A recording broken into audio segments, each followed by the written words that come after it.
Good afternoon, ladies and gentlemen. 여러분 안녕하십니까? 오늘 YLP 데이가 열리고 있는 부산에 오늘 마지막 세션 시작하겠습니다. 오전 세션 참석하신 분들 기억하실 텐데요. 이번 시간에는 2022년 YLP 지역별 우승자 4분을 모시고 발표를 듣도록 하겠습니다. 앞으로 1시간 동안 조금은 구조가 달라질 텐데요. 발표 내용 흥미롭게 들으시길 바라겠습니다. 다시 한번 사회를 맡게 되어 기쁜데요. 오전에 이어서 다시 좌장을 맡게 되어서 기쁩니다. 저는 마이클 야우드라고 하며 TT 클럽의 매니징 디렉터를 맡고 있습니다. 그리고 7년째 이제 YLP 대회의 운영위원장을 맡고 있습니다. 이 대회는 굉장히 유익하며 운영위원회 심사위원 여러분 본부의 지원을 받고 있고 또 국제협회와 많은 지원을 받고 있습니다. 그리고 어떤 창의력 또 헌신력을 우리 참가자로부터 볼 때마다 큰 영감을 얻습니다. 본부의 팀 그리고 심사위원 여러분을 대변하여 다시 한번 개인적으로 직접 부산에서 열리는 이번 대회에 볼 수 있게 되어서 기뻤고 지역 우승자들 그리고 전체 글로벌 우승자도 곧 발표가 될 예정입니다. 20년간 피아타와 TT클럽은 아주 중요한 교육 기회를 젊은 물류인들에게 이 연간 YLP 대회를 주최함으로써 드리고 있는데요. 2022년부터는 YLP 그 대회가 Young Logistics Professional Award로 이름을 바꾸게 되었습니다. 그리고 여러분 모두 참석하실 수 있습니다. 피아타와 TT클럽이 아주 숙련된 인력을 화물업계 그리고 물류업계와 또 전반적인 이런 저희 업계에서 양성시키기 위해서 마련이 되었으며 2022년도 지역별 우승자를 곧 소개해 드리겠습니다. 그리고 각각 자신이 제출한 논문 내용을 발표해 주시게 됩니다. 그 다음에 간략한 Q&A 세션을 갖고 그 시간을 통해서 우리 후보자분들께 또 어려운 그런 과제를 내드리게 되겠습니다. 남은 기간 통해서 저희 해외에서 오신 참석자 여러분 그리고 오늘 소개해드린 파이널리스트 여러분도 만나보시길 바라며 여러 세션을 통해서 올해 제니바 본부에서 열린 여러 가지 세션을 통해서 공통된 주제가 있었습니다. 채용의 어려움 그리고 인재의 유지 및 유치의 어려움에 대해서 많은 논의가 있었습니다. 오늘 오전과 마찬가지로 이번 세션을 통해서 아주 멋진 창의적인 분들을 모시고 우리 업계가 맞이하게 된 인재들을 한번 만나보는 시간이 될 텐데요. 일단 소개를 해드리고 또 발표를 듣도록 하겠습니다. 리븐버그 화케이 님은 SFAAZ 아프리카 중동 지역 대표자이십니다. 네, 코로나를 주제로 발표해 주시겠는데요. 시작해 주십시오.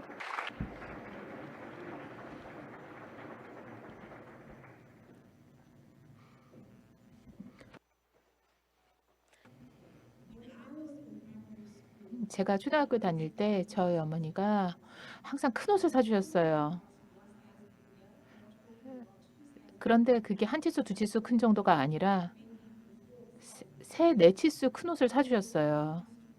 그러다 보니까 제가 이런 모습이었죠. 어렸을 때. 이 사진을 보고 아마 여러분께서는 초등학교 때 참 힘들었겠다라는 생각하실지도 모르겠어요. 그런데 제가 다닌 초등학교에서 애들이 다 저런 모습이었어요. 학부모님들이 따로 회의를 하셔서 이런 옷을 입고 학교에 보내서 애들 좀 벌 주자라고 의견이라도 모신 것처럼요. 제가 최근 들어 제 어렸을 때 모습을 그 찍은 사진을 보면서 엄마 왜 나 굳이 이런 옷 입히셨어요? 하고 여쭤봤어요.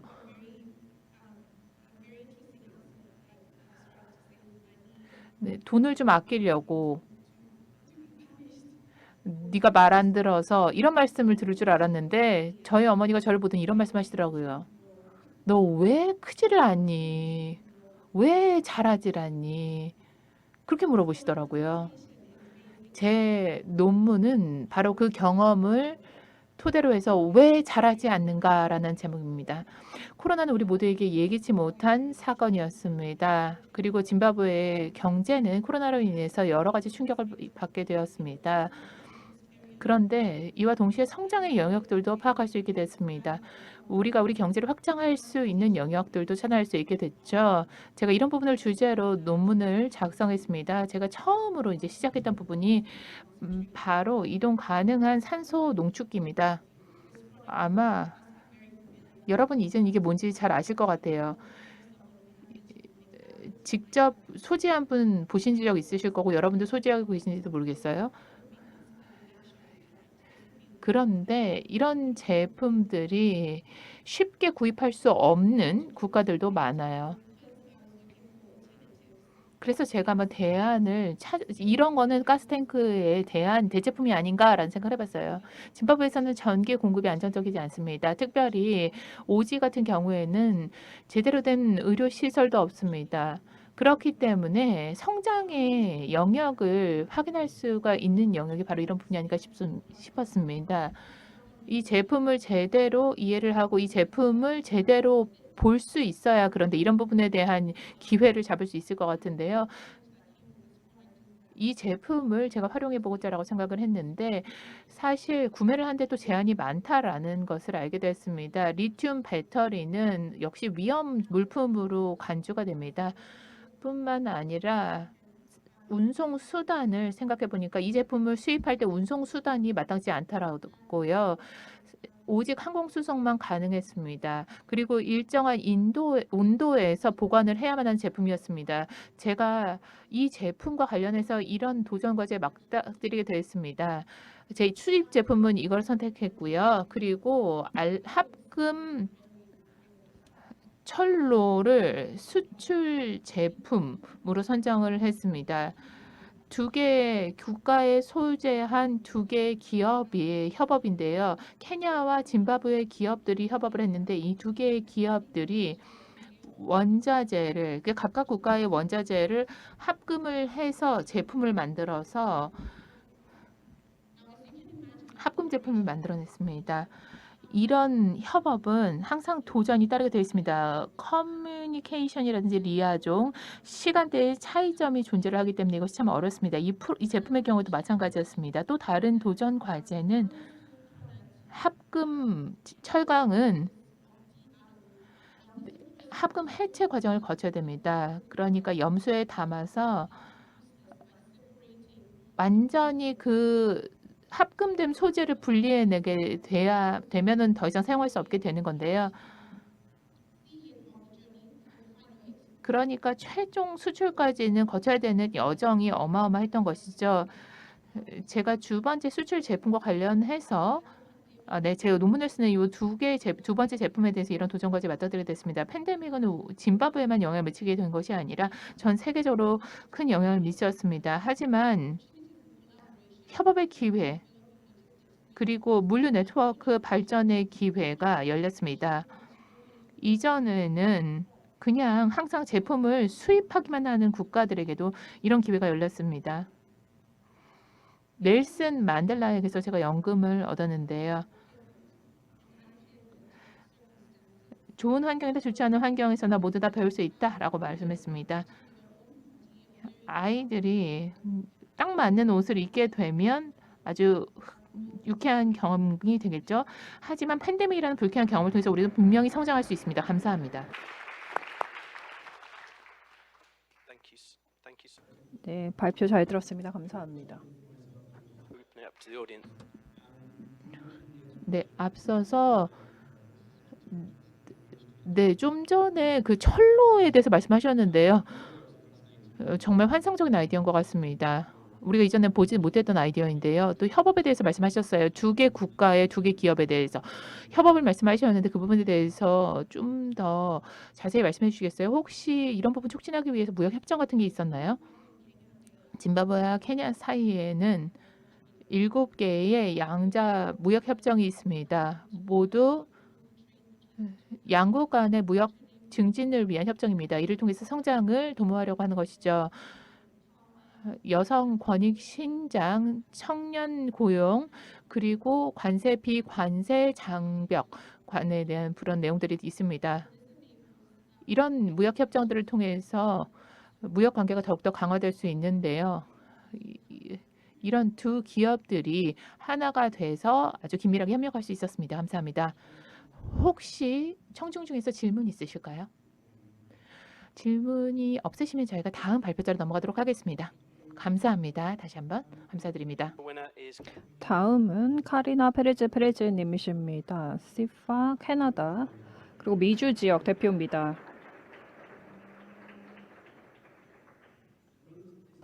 네, 주제는 보건력이 있는 솔루션,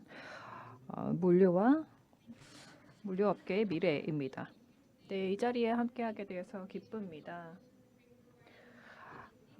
물류 및 화물 운송 업체를 위한 솔루션과 보건력에 대해서 말씀드릴 수 있게 되어서 기쁩니다. 저는 국제 운송 및 물류 업계에 정말 매료가 되어 있습니다. 어려우면서도 참 매력이 많은 분야입니다. 오늘 말씀드릴 내용은 통계적인 분석을 활용하고 또 운송 경로를 선택하는 방법에 대해서 말씀드리겠습니다.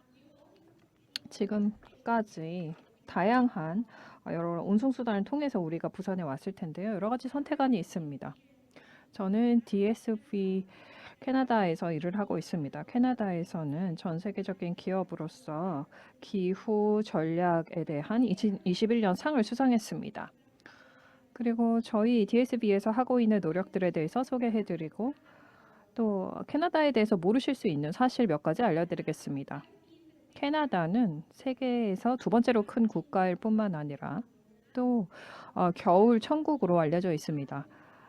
그런데 자연재해를 지난 몇 달간 많이 겪었습니다.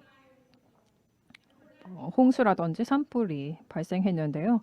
지속 가능성에 대해서 제가 따라서 논문에서 주력했습니다. 뿐만 아니라 또 석탄 생산량 5위인 국가입니다. 그리고 또 외딴 지역에서 많은 석탄을 채굴하기 위해서 엄청난 전력이 필요합니다. 그렇기 때문에 이러한 업계에서는 대대적인 발전기를 통해서 필요한 전력을 얻고 있습니다. 저희 고객 중 한 곳이 협력을 해달라고 요청을 해주셨습니다. 특히 광업의 어떤 확장을 위해서 독일로부터 수입하고 있는 엔진들을 더 많이 수입해야 했는데요. 6만 킬로그램 이상 정도의 무게가 나가는 장비였습니다. 아주 큰 수컷 아프리카 코끼리가 6,000kg까지 나간다고 합니다. 그러니까 이 엔진 한 대당 이런 코끼리 28마리만큼의 무게가 나가는 것이죠. 여러 가지 구조적인 분석을 하고 경로를 분석한 결과 이러한 물품을 광산으로 직접 배송할 수가 없었습니다. 그래서 상세하게 검토를 하면서 화물 운송 계획을 개발하지 않으면 아주 잘 만들어진 계획도 제대로 이행할 수가 없었습니다. 따라서 고객에게 10개의 단위로 같은 공급 업체로부터 여러 가지 모델을 받으라고 했습니다. 6만 킬로그램의 무게였기 때문에 여전히 너무나 컸습니다. 그래서 여러 가지 운송 경로를 분석해서 광산까지 이동시키는 방안을 개발했습니다. 그래서 여러 가지 옵션을 통해서 오늘 우리가 멕시코로 갈 수 있다시피 여러 가지 항들을 이렇게 선택을 할 수 있었습니다. 그런데 저희의 큰 어려운 점이 어느 항만을 선택하건 내륙 운송 부분이 어려웠다는 겁니다. 비용, 시간, 또 지속 가능성 면에서 모두 어려웠습니다. 그렇기 때문에 통계적인 분석을 통해서 의사결정을 하기로 하였습니다. 이 세 가지를 고려해서 최적의 경로를 선택하기로 한 것입니다. 그래서 저희가 선택한 것은 세 가지를 모두 고려했을 때 베칸쿠르 항만으로 결정했습니다. 여러 가지 어려움을 이 프로젝트 중에 경험했습니다. 철도도 선박 도착 시간에 맞추어서 준비해야 했습니다. 왜냐하면 선박 이러한 발전 장비가 굉장히 고가였기 때문입니다. 그리고 기후도 보면 겨울이 굉장히 캐나다에서 혹독하기 때문에 아주 신중하게 어느 시기에 이러한 화물을 운송하기에 적기인가를 결정해야 했습니다. 비가 내릴 수도 있고 기상을 우리가 통제를 할 수가 없기 때문에 그런 악천후 속에서는 트럭이 천천히 운송할 수밖에 없었기 때문입니다. 여러 가지 어려움이 있었지만 이렇게 대대적인 발전기 엔진들을 광산에 배송했을 뿐만 아니라 46,000톤의 이산화탄소 배출을 감축할 수 있었습니다. 1톤의 CO2 배출량을 상쇄하기 위해서 31 내지는 46개의 나무를 식수해야 합니다. 그러면 다른 곳으로 한번 가보겠습니다. 그러면 안전벨트 매시고 수출 프로젝트로 가보겠습니다. 코로나가 3차 유행을 맞이했을 때 페루는 이러한 통제에 어려운 댕기열로 고생을 하고 있었습니다. 전 세계적으로 700여 명이 댕기열에 걸려 있는 상태였고 코로나와 유사한 증상이 있었습니다. 그래서 아주 시급하게 액화 살충제를 수출해야 했습니다. 이 댕기 열병이 통제하기 굉장히 어려웠기 때문입니다. 캐나다에 있는 관련 업계가 1억 7,600만 캐나다 달러를 GDP에 기여했습니다. 이는 유해 물질로 제3급 화염성 물질로 분류가 되어 있었기 때문에 해상으로 이동해야 했지만 지금은 워낙 상황이 시급해서 항공을 이용해야 했습니다. 그래서 어려운 점은 이러한 물품을 하나의 경로에서 다른 경로로 유해 물질임에도 불구하고 전환하는 것이 어려웠습니다.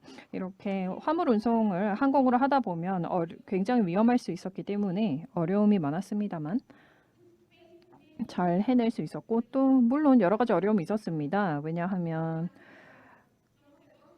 일부 박스가 도착지에서 없었기 때문에 물량이 부족해서 그러니까 용량이 부족해서 제대로 공급을 할 수가 없었고 다시 가져와서 적절하게 라벨링을 붙여야 했습니다. 그리고 이 모든 것을 신속하게 해야 했는데요.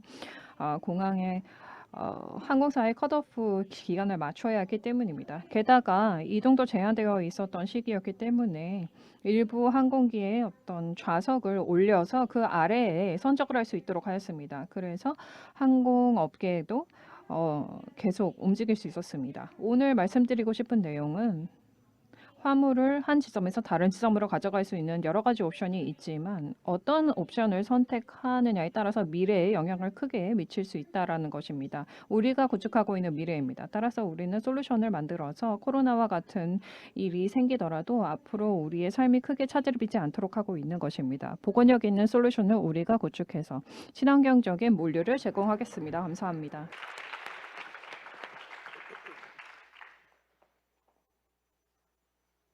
Give you a second to take your seat. 네. 그래서 지속 가능성 또 환경 영향 최소화라는 것을 오늘 논문에서 모두 다 올해 논문에서 다 다루어 주셨는데요. 이런 젊은 분들께서 이런 어려움에 대해서 생각하신다라는 것을 보게 된 것이 고무적입니다. 그런데 이러한 영업과 매출이 높아 나감에 따라서도 이런 친환경성을 어떻게 해결하시겠습니까? 어떤 식으로 차별화를 경쟁사로부터 할 계획이신지 궁금합니다. 질문 감사합니다. 저는 세일즈 랩이기 때문에 DSB의 세일즈 영업 사원이기 때문에 또 운영 그러니까 해운과 항공 운송 그리고 수출이 모두 담당하게 되었습니다. 그래서 고객과 대화를 나누다 보면 여러 가지 경로를 제가 제안을 하게 되는데요. 서비스가 훌륭한 서비스를 받을 수 있도록 하는 것이 고객에겐 굉장히 중요합니다. 그래서 공동 협업을 해 나가고 있습니다. 고객과 저희 물류 전문가들이 이러한 솔루션을 이행합니다. 때로는 고객이 잘 모르는 부분도 있기 때문에 저희가 화물 운송 업체로서 어떤 다른 옵션이 있는지를 알려드리고 CO2 배출을 줄일 수 있는지를 알려드려야 합니다. 제가 동료분들로부터도 세일즈 면에서 많이 배우고 있습니다. 대기업들은 아주 적극적으로 보고를 하고 있고 또 이것이 굉장히 중요한 것이 대기업들도 배출 의무를 이행해야 하기 때문입니다. 따라서 친환경성, 배출 감소는 더 이상 우리가 무시할 수 없습니다. 이것이 일상적으로 자연재해로 전 세계적으로 나타나고 있고 따라서 지금 바로 우리가 해결을 해야 하기 때문입니다. 우리가 물류업에 몸을 담고 있는 만큼 이러한 사태의 주요 이해 관계자이며 기후 조치를 함께 하고 기후 행동을 함께 해야 하기 때문입니다. 이것이 실제로 일어나고 있고 우리 모두가 고려하고 있다는 것이 기쁩니다. 감사합니다. 혹시 청중 여러분 질문 있으신가요? 네, 없으시면 네, 다음 발표 듣도록 하겠습니다. Now handing the floor to our 네, 그러면 세 번째 지역 위너의 발표를 드리도록 하겠습니다. 아피슈카 스트락스버그 FFFI 인디아 아시아 태평양 지역에서 위너가 되셨는데요. 효율성을 통한 지속 가능성에 대해서 발표를 해주시겠습니다.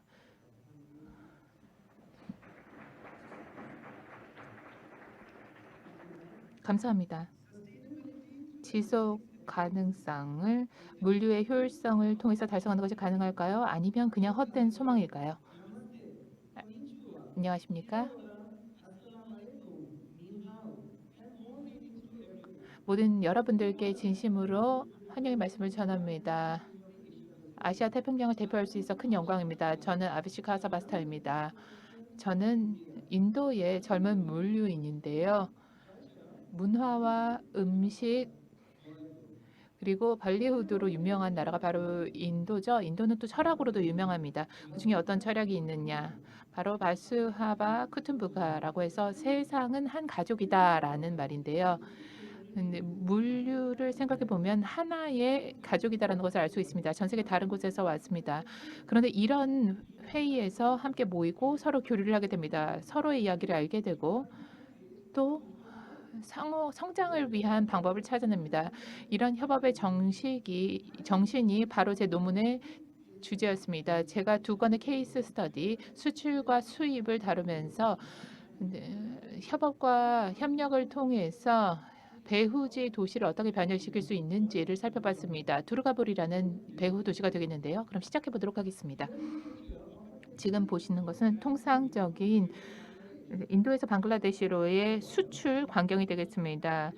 인프라 정체 때문에 몇 주, 몇 달씩이나 트럭이 이렇게 기다려야 됩니다. 그러면 드라이버들은 얼마나 힘들까요? 가족들을 이렇게 오랜 기간 동안 기사님들을 만날 수가 없습니다. 이 보틀넥 때문이죠. 팬데믹 기간 동안 이 국경 지역은 완전히 무기한 폐쇄됐습니다. 그러니까 기본적인 원자재까지도 공급이 될 수가 없었습니다. 얼마나 공황 상황이 벌어지게 됐을까요? 그렇다면 팬데믹이 끝날 때까지 계속 기다려야 될까요? 그리고 나서 이 국경이 개방되기를 기다려야 될까요? 아니요, 그럴 수가 없습니다. 세상은 물리에 의존하고 있습니다. 우리가 새로운 협업의 방식을 찾아내야 합니다. 그 결과로서 코로나 팬데믹 기간 동안 처음으로 복합 수송을 방글라데시와 두르가불 사이에 실현했습니다. 팬데믹 기간 동안 처음으로 수송을 하게 됐는데요. 물론 도전 과제들 어려움들이 있었습니다. 도착지의 터미널에서 컨테이너를 처리를 할 수 있을 만한 그런 시설이 없었습니다. 그래서 저희가 수송을 위한 컨테이너 처리 시설을 긴급으로 구축하게 됐었고요. 방글라데시 같은 경우에는 사실 노동력이 부족했습니다. 왜냐하면 화물을 아주 짧은 기간 동안에 다 적재를 해야 했으니까요. 하지만 하나 됨으로써 그리고 협업을 통해서 성공적으로 이렇게 수송을 할 수가 있었습니다. 그리고 드롭을 해서 방글라데시까지 성공적인 수송로를 개척했을 뿐만 아니라 우리가 농산물들 그리고 지속적으로 이제 농산물을 수송할 수 있었고 또 탄소 배출도 줄였습니다. 트럭이 아닌 철도를 이용했으니까요.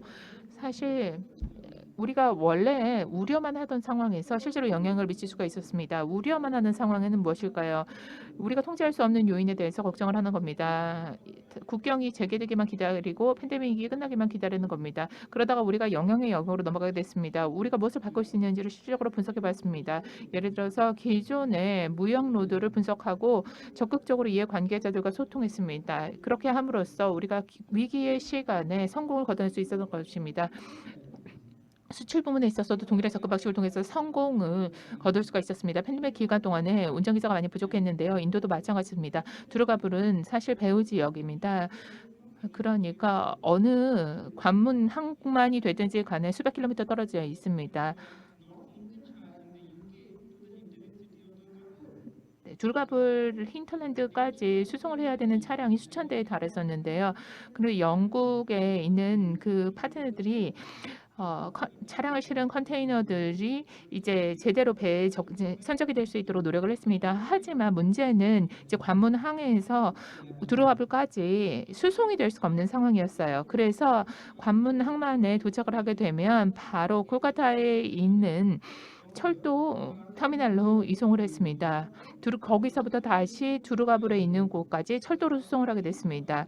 그러면 제 시간에 맞춰서 하역을 마칠 수가 있었습니다. 그래서 D&D를 더 이상 저희가 납부를 할 이유가 전혀 발생하지 않게 됐던 것이죠. 사실 우리가 그 당시에 많이 걱정을 했었는데 일단은 원자재들이 공장에 제대로 공급이 돼야만 제대로 생산이 가능하고 만약에 제대로 생산을 못하게 되면 지역 경제에 지대한 영향이 있는 상황이었습니다. 하지만 내성 있는 물류 파트너들과 협력을 하게 되면서 문제를 해결했습니다. 세상이 물류를 필요로 할 때 우리는 이 문제에 응전해 나갑니다. 우리가 제 시간에 화물을 받아서 이 화물을 제 시간에 배우지까지 수송을 할 수 있었습니다. 그래서 디텐션 차지도 발생하지 않았습니다. 효율성을 통한 지속 가능성 가능합니다. 달성 가능합니다. 이 두 개 케이스 스터디를 통해서 방글라데시의 세관과 영국의 세관 그리고 인도의 관세 당국 그리고 물류 기업들 로드 트랜스퍼 모두가 협력의 정신에 따라서 하나됨을 통해서 각각 맡은 역할을 기여했습니다. 이를 통해서 위기의 상황을 해소하면서 유엔의 지속 가능성 목표를 달성할 수 있었습니다. 그러니까 우리 모두가 한 가족이라는 정신에서 비롯된 것입니다.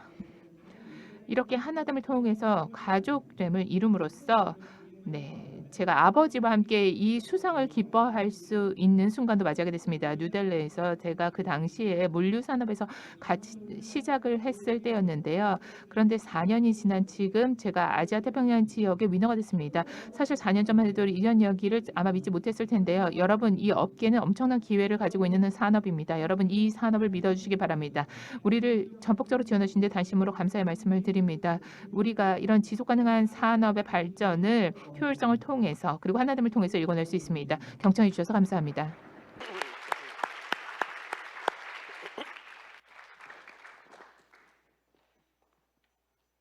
Thank you very much, Avishka. 감사합니다, 베시카. 네, 정말 환상적인 논문 발표해 주셔서 감사합니다. 네, 지속 가능성이라는 주제로 다시 한번 돌아가게 되는 것 같은데요. 사실 어떤 논문이든지 다 지속 가능성에 대해서 말씀을 하시는 것 같아요. 탄소 중립 목표에 대해서도 말씀을 하시는데요. 이것 역시도 너무나 중요한 주제이죠. 이 논문에서 운영 효율성에 대해서 말씀을 해주셨어요. 연료 유형이라든지 에너지원을 이제 바꾸는 이런 부분에 대해서 말씀해 주셨는데 이것 역시도 굉장히 중요한 것 같은데요. 경험을 미루어 보셨을 때 이것이 가장 중요한 첫 번째 단계라고 생각하십니까? 감사합니다. 우리가 지속 가능성은 엘리베이터가 아니라 계단입니다. 엘리베이터는 사실 1층에서 50층까지 한 번에 뛰어오를 수 있습니다. 남아시아에서는 우리가 이것을 한 단계 한 단계 밟아나가면서 운영 효율성을 하나의 단계로 밟아갑니다. 향후에는 대체 연료가 등장하게 될 것입니다. 트럭이 전기로 구동될 수도 있을 겁니다. 하지만 궁극적으로는 도로 자체가 너무나 정체 상태이기 때문에 점진적으로 일단 이런 부분을 변화시켜 나가야 됩니다. 우리가 먼저 기억해야 될 것은 우리가 효율적으로 인프라를 사용하고 있는가 하는 겁니다. 만약에 효율적으로 사용하지 못한다면 우리가 먼저 이런 부분을 어떻게 해결할 수 있을 것인가.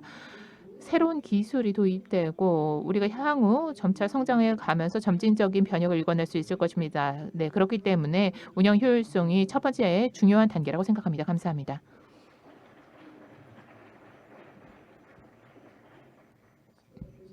네, 그러면 마지막 발표자 말씀 듣도록 하겠습니다. 네, 맥스 드레슐러, DSLV 독일 그리고 유럽 지역 대표자이십니다. 주제는 UN 글로벌 문제 해결에 있어서 물류의 핵심 역할입니다. 그러면 발표 부탁드립니다. Thank you, Mike. 네, 소개 감사드립니다. 저희 논문 발표에 오신 여러분 환영합니다.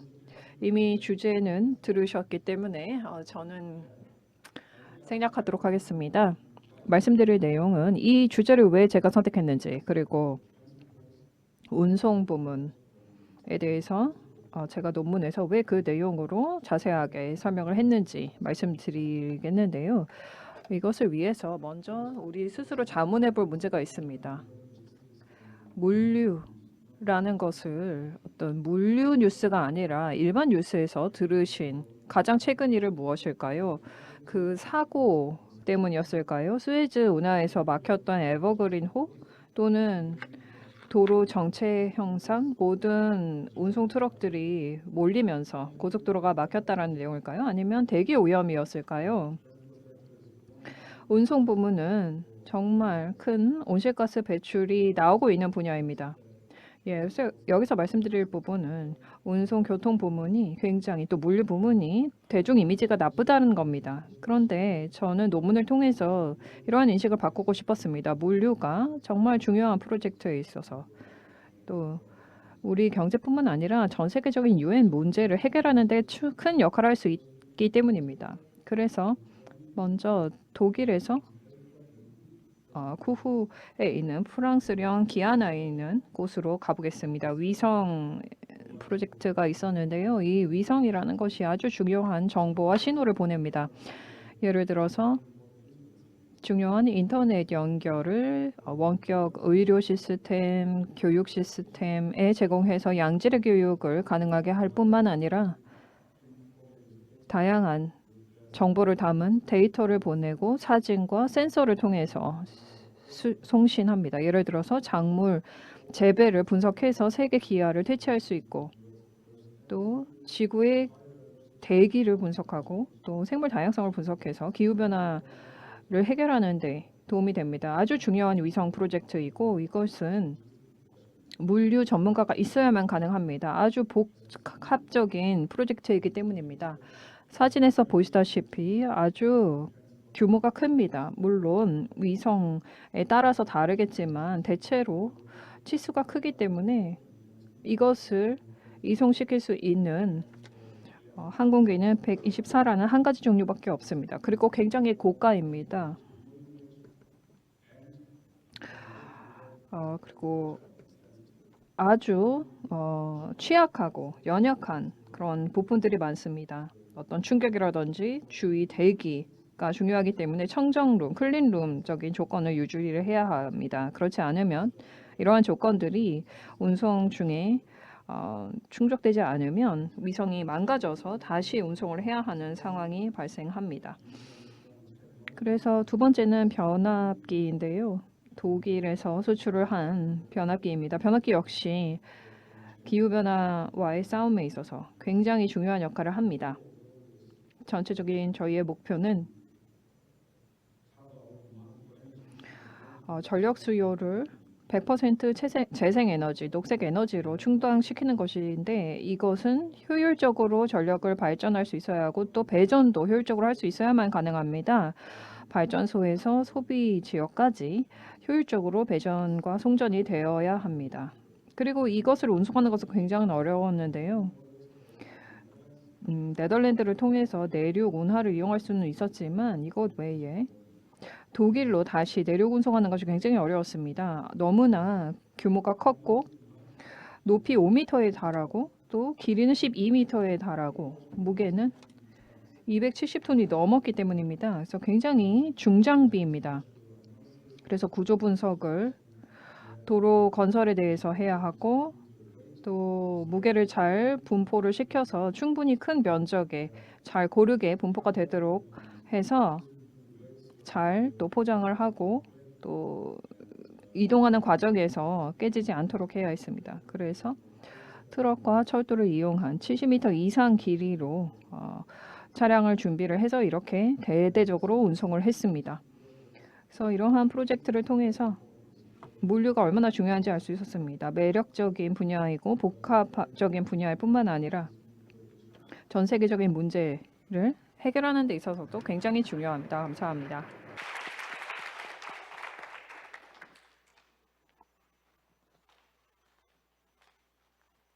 Thank you very much, Matt. 네, 감사합니다. 짤막하게 질문 드리겠습니다. 수출, 위성 부품을 수출하는 그 운송 굉장히 흥미로운 주제였고요. 또 제가 그간 봐왔던 화물 중에 상당히 흥미로웠습니다. 굉장히 복잡하죠. 그리고 위험한 물질, 뭐 민감성, 뭐 고가성 이런 것들 보더라도 굉장히 독특한 그러한 화물이었는데요. 이 운송에 있어서 가장 어려웠던 점은 무엇이었나요? 가장 위험하고 어려웠던 점은 고가성 그리고 민감성이었습니다.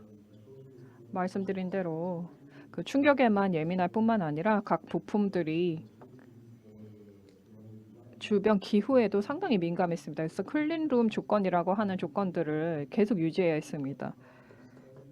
섭씨 15에서 25도를 전체 운송 기간 중 유지해야 했고 습도 그리고 미세먼지 농도까지 조절해야 했습니다. 그래서 상당히 어려웠고 또 화주들의 업체로부터 화물을 이송을 해서 목적지까지 잘 도착을 하도록 하는 것이 굉장히 어려웠습니다. 네, 잘 들었습니다. 감사합니다. 그러면 청중 여러분 혹시 질문 있으실까요? 네 분의 발표자에게 자유롭게 질문을 해주십시오. 네, 조세프님. Microphone? 마이크 전달해 주십시오.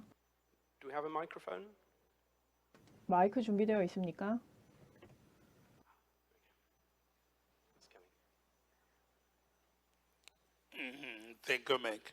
The last presenter touched on a very, very important 네, 마지막 발표 굉장히 중요한 부품 그리고 중요한 부분 말씀해 주셨는데요. 우리 물류 업계의 대중인식이라는 점입니다. 여러 가지 이유가 있습니다만 여러 가지 잘못된 오해로 인해서 저희 대중인식이 좋지 않은데요.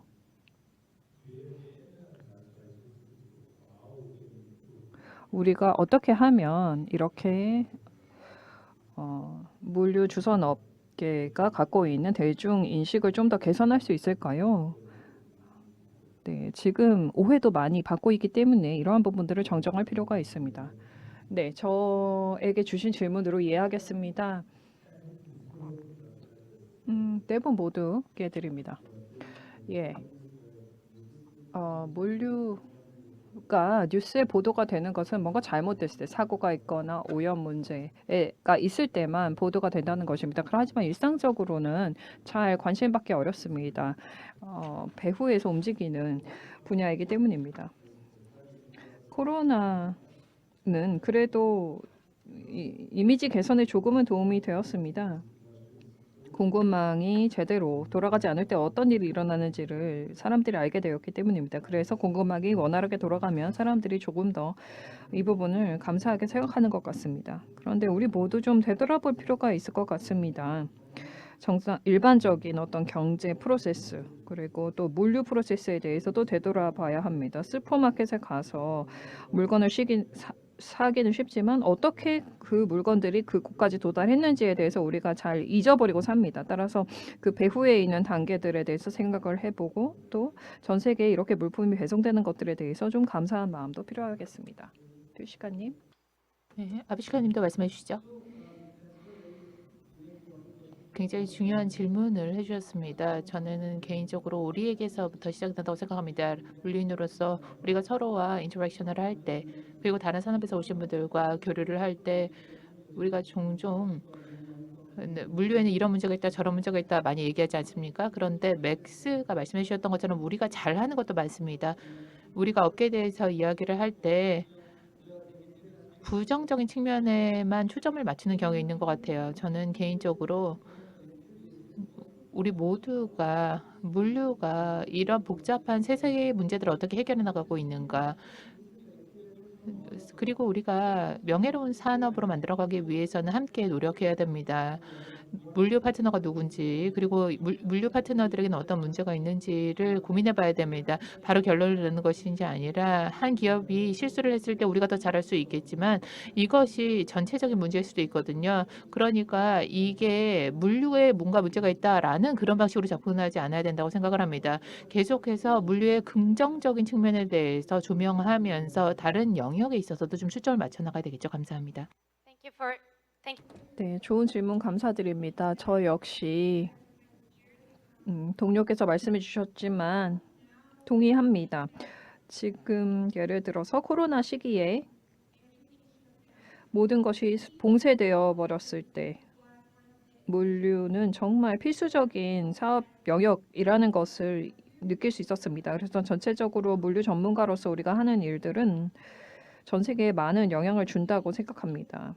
이 업계는 필수 사업이며 모든 사업이 중단되어도 우리는 계속 움직여야 했습니다. 특히 배후에서 더욱더 열심히 노력해야 했습니다. 사람들이 죽어가고 있었고 또 이것뿐만 아니라 여러 가지 다른 질병들이 있었기 때문입니다. 그래서 우리가 이렇게 물류 및 화물 운송업에 종사를 하면서 우리 역할이 매우 중요하고 또 늘 고려해야 하는 것이 우리가 하는 일은 세계에 도움이 된다라는 겁니다. 우리 서로 필요로 합니다. 모든 나라에 똑같은 천연 자원이 있는 것이 아니기 때문에 서로 공유해야 합니다. 그래서 우리 업계의 중요한 점 중에 하나이자 강조해야 할 점이 화물을 우리는 계속 이동시켜야 한다라는 것, 그리고 이것을 어떻게 하느냐가 미래에 영향을 준다는 것. 우리가 지금 내리는 결정이 CO2 배출을 어떻게 상쇄하는지, 나무 식수를 통해서 이행을 나가고 있는지, 바이오 연료 사용을 할 수 있을지, 대안은 무엇이 있는지 이런 것들에 대해서 미래에 영향을 주는 것이기 때문에 중요하게 결정해야 하고 또 강조해야 할 것이 우리가 함께 미래를 구축하고 있다라는 것입니다. 그래서 우리 업계가 참 잘하고 있다고 생각합니다. 이미지 측면에서 말씀을 드리자면 정말 중요한 부분이 정보인 것 같습니다. 우리 산업에 대한 정보를 어떻게 내놓느냐의 문제이시죠. 그 정보를 우리가 좀 회수를 하고 통제를 하고 관리를 하게 된다면, 그리고 우리가 정말 이런 문제 해결에 참여하고 있다, 우리가 굉장히 경제 성장이 중요하다라는 것을 보여줄 수 있는 정보를 제시할 수 있다면 좋을 것 같아요. 지금 말씀하신 이런 프로젝트 같은 이제 프로젝트가 실제로 시행이 된다면 내러티브를 우리가 관리를 하는 겁니다. 그리고 이것을 널리 알리고 이런 어떤 정보를 내보낼지를 잘 관리를 하는 겁니다. 이를 통해서 언론을 통해 나쁜 정보만 나가는 것이 아니라 중요한 것들, 좋은 것들, 발전의 다양한 사례들이 언론을 통해서 나갈 수 있도록 해야 됩니다. 우리가 어떤 성장을, 어떤 변화를 이끌어내고 있는지를 언론을 통해서 알릴 수 있어야 됩니다. 그렇게 된다면 참여를 통해서 그리고 정보를 레노베이션함으로써 우리의 이미지를 개선할 수 있다고 봅니다. 사실 전 세계적으로 이런 부분에 우리가 적극적으로 참여해야 되고요. 감사합니다. 네, 좋은 질문 해주신 제우세프님 고맙습니다. 아주 좋은 답변들도 감사드리고요. 추가 질문 있으신가요? 네, 그러면 마무리하면서 잠시 네 분께 감사의 말씀드립니다. 이렇게 준비해 주시고 이번 세션 참석해 주셔서 감사드리고요. 또 피아타 세계총회에 이번 주에 참석해 주셔서 감사합니다.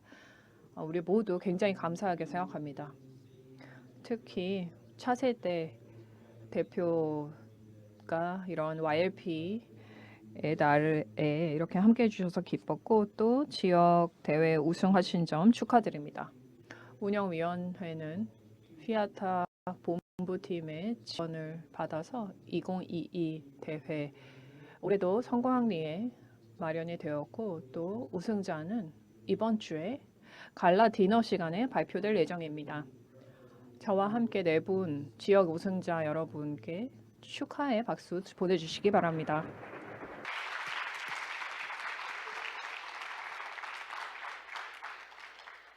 I would also like to take 또한 이번 기회를 통해서 YLP 운영위원회 토마스 CM님, 스타나스 스톨리노, 스티븐 데모트님께 감사의 말씀드리고 소피아 A씨, 피아타 본부팀 감사드립니다. 그리고 저희 심사위원 여러분도 매년 많은 노력과 자원과 시간을 들여주셔서 지원해 주신 데 대해 감사의 말씀드립니다. 끝으로 국가별 협회 여러분, 지역별로 또 후보자를 추천해 주셔서 감사드립니다. 여러분의 지원이 있기 때문에 매년 대회를 개최할 수 있습니다.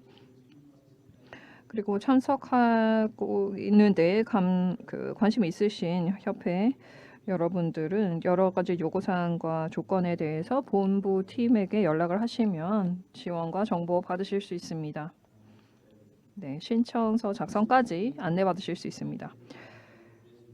네, 이렇게 젊은 전문가들의 커리어들 그리고 오늘 오전에 들으셨던 그런 전문가 여러분들의 말씀을 통해서 이 열정에 대해서 잘 느끼셨을 겁니다. 그래서 젊은 리더 여러분들이 스스로에게 도전하고 또 배우고 또 스스로의 어떤 이해를 심화시켜 나가면서 각자의 커리어를 개발해 나가고 계십니다. 오늘 오후에 또 보셨겠지만 물류 주선업이라는 것은 굉장히 다양하고 어려운 일이지만 굉장히 중요한 일이며 오랫동안 많은 사람에게 영향을 줄 것입니다.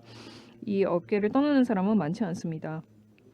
워낙 전 세계적인 성격을 가지고 있고 또 여러 가지 어려움이 있기 때문에 다양한 커리어가 가능합니다.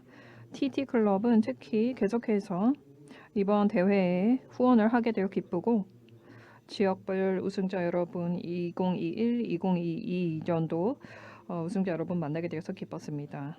계속해서 차세대 물류 리더 우승자 이번 주에 발표가 부산에서 되겠지만 지원해 나가겠습니다. 여러분 커리어 정말 성공을 기원하고요. 분명히 어떤 길을 선택하시건 물류업계에서 큰 성공 거두시리라 믿습니다.